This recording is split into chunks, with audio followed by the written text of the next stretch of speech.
धाकड़ खबर, बेखौफसुमा बेबाक अंदाज। धाकड़ खबर में आपका स्वागत है। मैं आपके साथ हूं अकरम रईस खान। धाकड़ खबर पर खबर देखने के बाद रानी कपूर जी ने फोन लगाया हमारे ऑफिस में और उन्होंने कहा कि उनको हमारी खबर से कुछ ऐतराज है।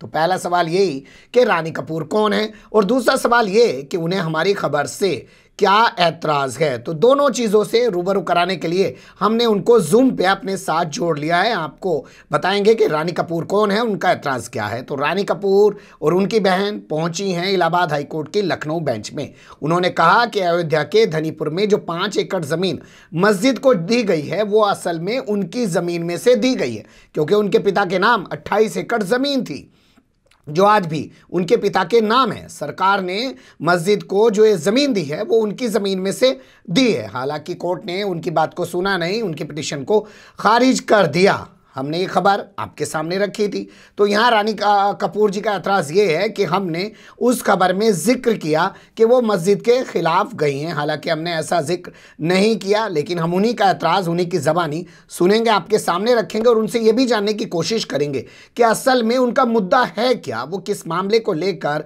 हाई कोर्ट तक पहुँची हैं और क्या अब वो इसमें आगे की भी कानूनी लड़ाई अपनी जारी रखेंगी। जी रानी कपूर जी, आपका स्वागत है धाकड़ खबर में।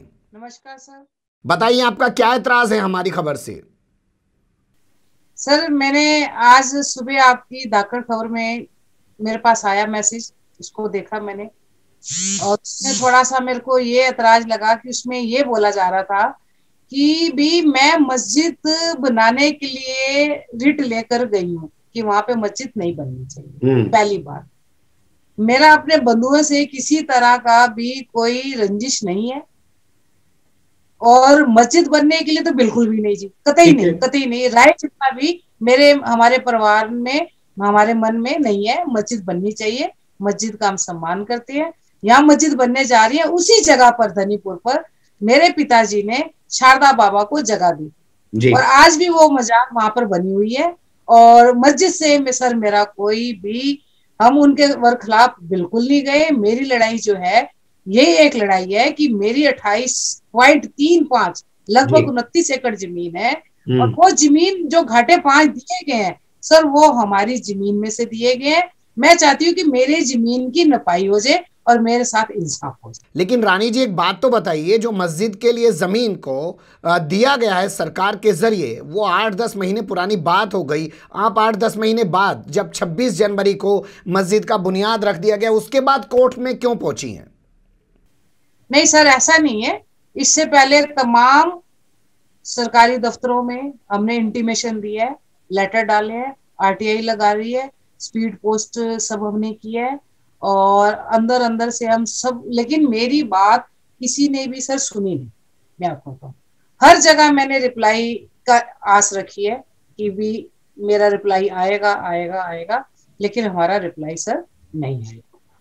तो हाई कोर्ट की मेरी तैयारी पहले से ही चल रही थी। ऐसा नहीं था कि 26 जनवरी को, एक संजोग की बात है कि जब हमारी रिट लगी तो उस समय लगी, अदरवाइज मेरा जो है पहले ही चल रहा था सर। ये एक संयोग है, वरना आप अपनी कार्रवाई पहले से कर रही हैं। आपकी जो पिटीशन को, आपकी जो रिट को हमने पढ़ने की कोशिश की, उसके मुताबिक आप उसमें जिक्र करती हैं कि आपके फादर पाकिस्तान से आए और उन्होंने ज़मीन कुछ रुपए दे के ख़रीद ली।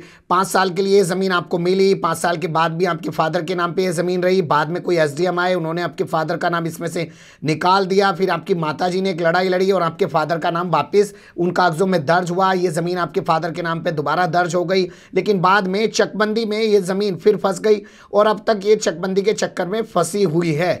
क्या है पूरा मामला, थोड़ा बता पाएंगे आप? सर ऐसा है कि हम लाहौर, झेलम, पाकिस्तान, पंजाब बंटवारे, हिंदुस्तान और पाकिस्तान का जो बना है वहां से हम लोग आए हैं और कई देखो सदस्य हमारे भी वहां रह गए, जो बच गए वो बंटवारे में आ गए। ये तो जग जाहिर है, ये बातें, इसमें कोई छुपाव नहीं है सर किसी तरह का। तो जब हम यहाँ आए तो हमें जमीन मिली, मेरे पिता को बंजर भूमि मिली थी हमें सर, बिल्कुल बंजर भूमि मिली थी।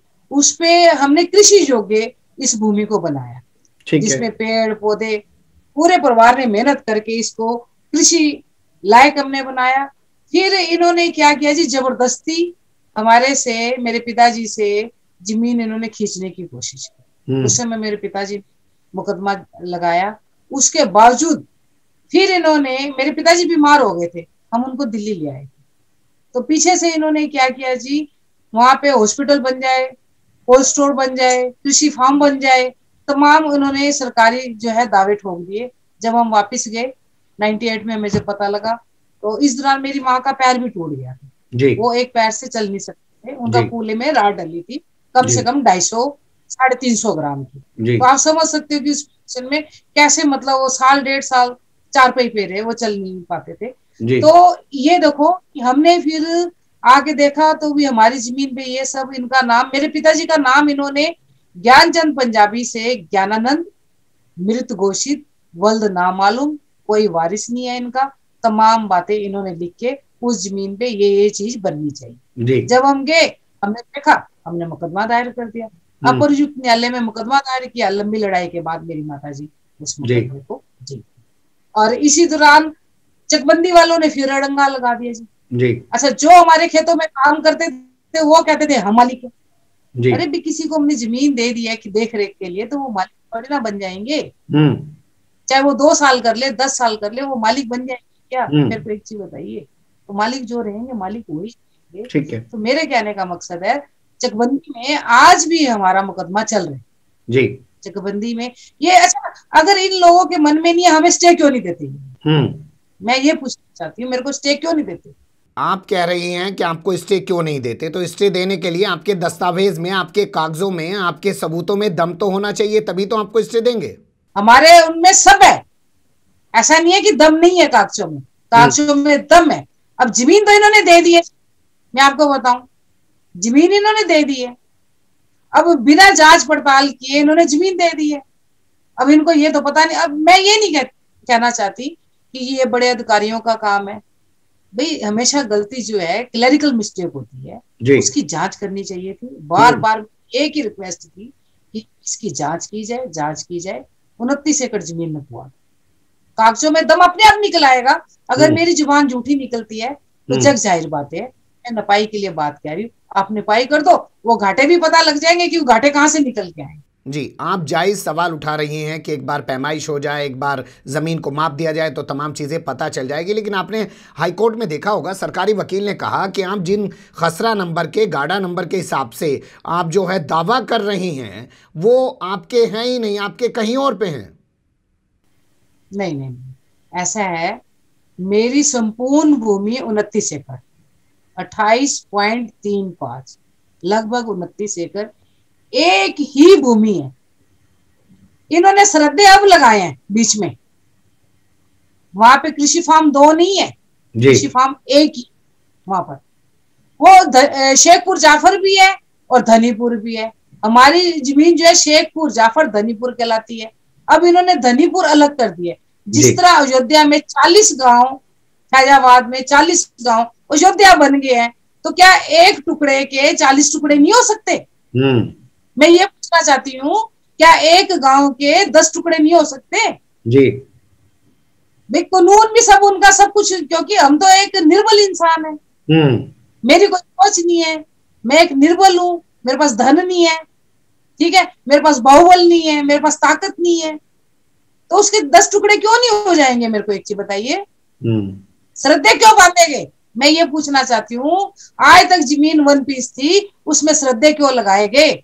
अगर मैं ये कहती हूँ कि मेरे पिताजी की वो जमीन नहीं है जी, तो शारदा बाबा बाजार मेरे पिताजी दूसरे गांव में जाके दान क्यों करेंगे? मैं ये पूछना चाहती हूँ। बात आपकी जायज़ है, तो आपकी पिटीशन हाईकोर्ट से खारिज क्यों हो गई? अगर इतना दमदार तरीके से आप लोग वहां पहुंचे थे, तमाम तैयारियों के लिए पहुंचे होंगे, क्योंकि नीचे अदालतों में भी आपने मुकदमे लड़े हैं, तो हाईकोर्ट में क्यों फेल हो गए आप लोग?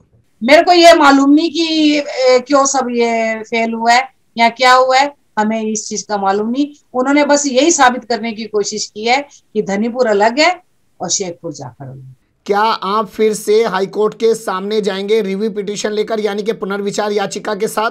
सर ऐसा है, मैं न्याय की आस कर रही हूँ, न्याय की आस कर रही हूँ। कुछ बातें ऐसी हैं जो मैं चैनल पे नहीं बता सकती जी, क्योंकि मैं उस कमरे में मैं बैठी हुई थी। मैं आपको बताऊं, कुछ शब्द ऐसे हैं, मैं कोर्ट का सम्मान करती हूँ बहुत ज्यादा जी, और कोर्ट ने मेरे को रिलीफ दिया है, इस चीज का भी मैं बहुत ज्यादा धन्यवाद करती हूँ। हो सकता है हमारे से कुछ कमी रहेगी पिटिशन में, उस पिटिशन को हम दोबारा से तैयार करेंगे और फिर हम अपना न्याय के लिए मैं फिर जाऊंगी। मैं हाथ जोड़ के विनती करती हूँ। कुछ लोग कह रहे हैं कि आपके पिता भी राम मंदिर आंदोलन से जुड़े रहे हैं, इसमें क्या सच्चाई है? हाँ जी, जब देखो हिंदू तो देखो जी हम है ही हैं, इसमें तो कोई दो राय नहीं है। तो उस समय मेरे पिताजी जुड़े हुए थे, उन्होंने विशारद भी की हुई है जी। तो मेरे पिताजी स्टार्टिंग से हैं जी, उनके साथ ही हैं हम लोग। लेकिन हमारा बाहुबल नहीं है। मेरे को उस परमात्मा पे, राम पे भरोसा है कि हमारा भी न्याय एक दिन जरूर होगा और निश्चित होगा हमारा न्याय। क्या बाबरी मस्जिद को तोड़ने में उनकी भी कोई अहम भूमिका रही है? उस आंदोलन में वो भी शामिल थे? नहीं, मेरे पिताजी देखो जी 84 में एक्सपायर हो गए जी। जी। वो तो बहुत सीधे साधे थे, 84 में एक्सपायर हो गए जी। जी। वो तो कोई रोल नहीं। जबकि शिलान्यास का जब टाइम आया, जब अयोध्या में शिलान्यास हुई है, तो बिल्कुल भी हमें फोन आए कि आप आओ। मैंने कहा नहीं, भाई इस तरह का काम मैंने नहीं करना। और मेरे तो दोनों भाई हैं, मेरे देखो दो हाथ हैं, एक सीधा और एक उल्टा। तो इसी तरह मेरे हिंदू और मुसलमान दोनों भाई हैं जी। मेरा रिश्ता दोनों से, हम्म। हमारा रिश्ता दोनों के साथ है। ठीक है, आपका रिश्ता दोनों के साथ है, लेकिन एक सवाल मैं आपसे स्पष्ट पूछना चाहता हूं, थोड़ा आप सीधे सीधे बताएंगी तो ज़्यादा अच्छा लगेगा। आप कह रही हैं कि वो ज़मीन आपके पिताजी की ज़मीन है, उसी में से मस्जिद को अलॉटमेंट कर दिया गया है। अब मान लीजिए अगर वहाँ पे मस्जिद का निर्माण खड़ा हो जाए तो फिर आप अपनी ज़मीन कैसे वापस पा पाएंगे? इसलिए आपको तो मस्जिद के निर्माण कार्य पर रोक लगवानी पड़ेगी ना। सर ऐसा है, देखो मैं मस्जिद पे कोई रोक नहीं लगवा रही। मैं देखो जिन लोगों ने ये सब किया है, मैं उनसे कह रही हूँ कि एक बार नपाई करवा दो। मैं किसी पे कोई रोक नहीं लगा रही, एक बार भूमि की नपाई करवा ले। बस मेरी यही प्रार्थना है कि एक बार भूमि की नपाई करवा, बस। नहीं, आप सीधे बताइए। मान लीजिए आप सीधे बताइए, मान लीजिए ये लोग नपाई नहीं करवाते हैं और हाईकोर्ट में मामला चला जाता है, तो आपको सबसे पहले तो यही काम करवाना पड़ेगा ना कि वहां पे निर्माण कार्य पर रोक लगवाएं। कल को अगर मस्जिद वहां खड़ी हो गई तो आप अपनी जमीन कैसे वापस पा पाएंगी? सर ऐसा है, देखो रोक मैं कौन होती हूँ लगवाने वाली सर? मेरे को एक चीज हम लोग तो एक छोटे से इंसान ही है जी। मैं सर कौन होती हूँ रोक लगवाने वाली? मैं तो सिर्फ उनसे न्याय की भीख ही तो मांग सकती, इसके अलावा तो मैं कुछ नहीं कह सकती ना। अब न्याय देना ना देना, ये न्यायाधीश की कुर्सी के ऊपर जो बैठे हुए हैं, ये उनके हाथ में है कि उस वहां पर बैठ के क्या मेरे साथ न्याय करेंगे या अन्याय करेंगे। बस मैं न्याय की भीख मांग रही हूँ सर से, और सर मैं कुछ नहीं। आप न्याय चाह रही हैं और जो कुर्सी पर बैठा हुआ न्यायाधीश है उसकी जिम्मेदारी बनती है कि आपको न्याय दें। आप साफ स्पष्ट कर रही हैं कि आप मस्जिद के खिलाफ नहीं हैं, आप अपनी ज़मीन के लिए लेकर अपनी लड़ाई लड़ रही हैं। कुछ और कहना चाहती हैं? कोई ख़ास आपके मन में कोई बात हो? नहीं सर, बस धन्यवाद। बस यही है कि मेरे को न्याय मिले सर, मैं न्याय की भीख मांगती हूँ, मेरे को न्याय मिले। चलिए, बहुत शुक्रिया, आपने वक्त दिया। कभी आपको फिर लगे आपके मन में कोई बात हो और आप बातचीत रखना चाहती हो हमारे मंच पे, तो आपका फिर से स्वागत है। बहुत धन्यवाद आपका।